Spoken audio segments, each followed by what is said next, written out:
Take a look at shares of Centene and Magellan Health. As you see, heading in somewhat opposite directions. Centene, let's call it even on the morning. This after, of course, the announcement that Centene will acquire the managed healthcare provider for $2.2 billion. Joining us now is Michael Neidorff. He's chairman and CEO of Centene. Michael, good to have you with us.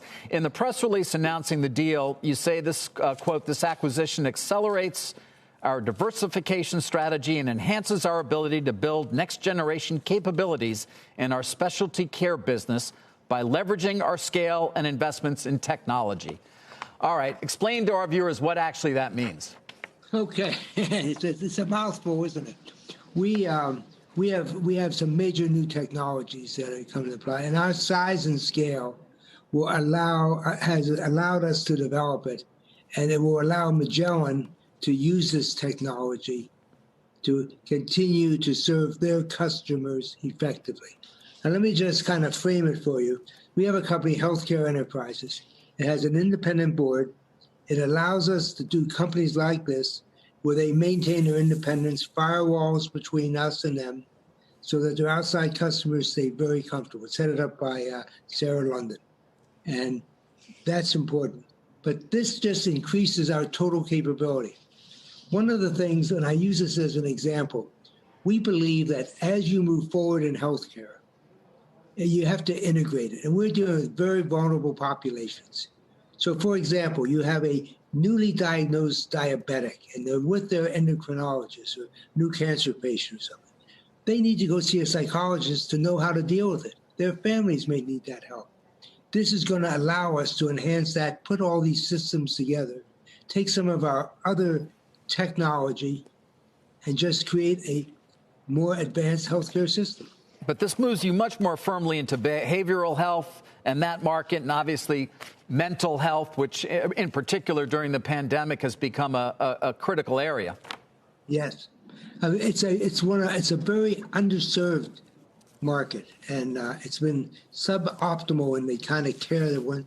This gives us a very broad network to work with, as do their other customers. And so we see this as a very positive step in improving health outcomes, which will longer term and shorter term reduce costs significantly. Michael, Jim, always good to see you. Happy New Year. Likewise. Happy New Year to you, sir.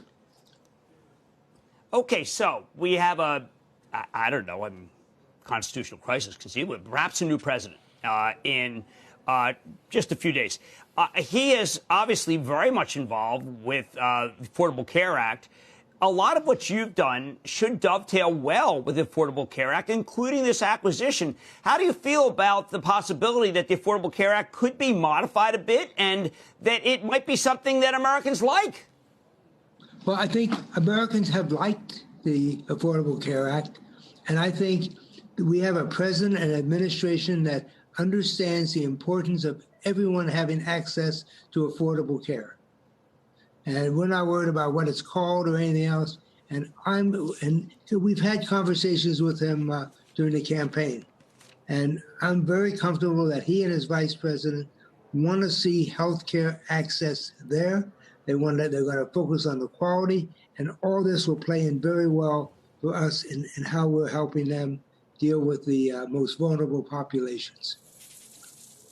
One of the things that has changed in the healthcare system is telemedicine. I know you do telemedicine yourself.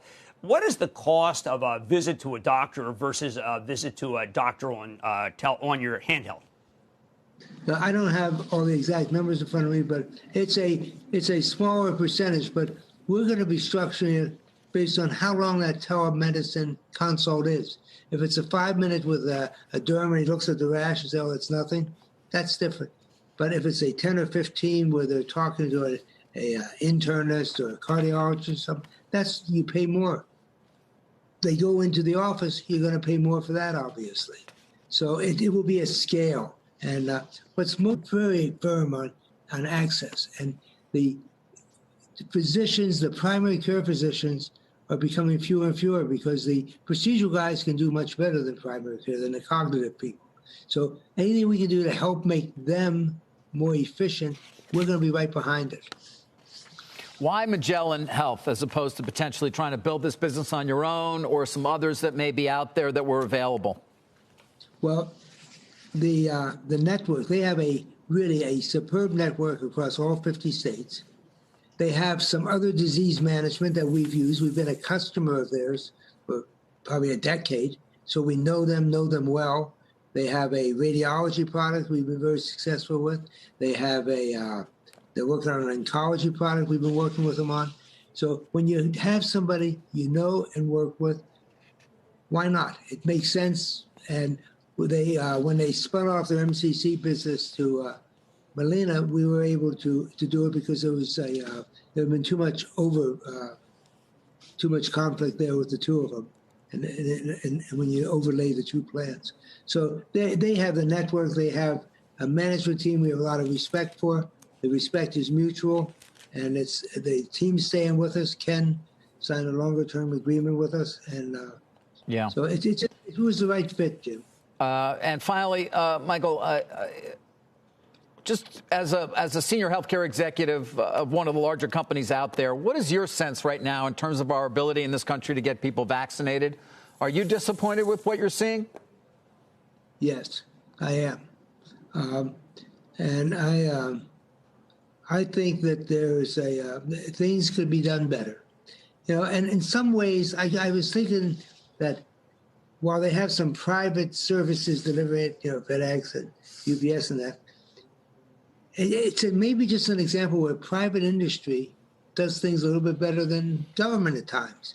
And I couldn't help wondering in my own mind if they had contracted with somebody that was a logistics company, said, we want to get this out, it may have gone better. It's just, it's disappointing. We need to get it out. We need to get people inoculated, the first line people in the hospitals and the older people in nursing homes and that. It should be able to get done. I mean, in wartime, I see why they thought about the military. In wartime, we move missiles and everything else very quickly. But this is a different product and a different project. And yes, I wish it had happened faster. And I do believe that the new administration has put together a team that maybe has a better shot at getting it done. All right. Well, we will hope so. We appreciate you joining us. Thank you. Shepard Smith here. Thanks for watching CNBC on YouTube.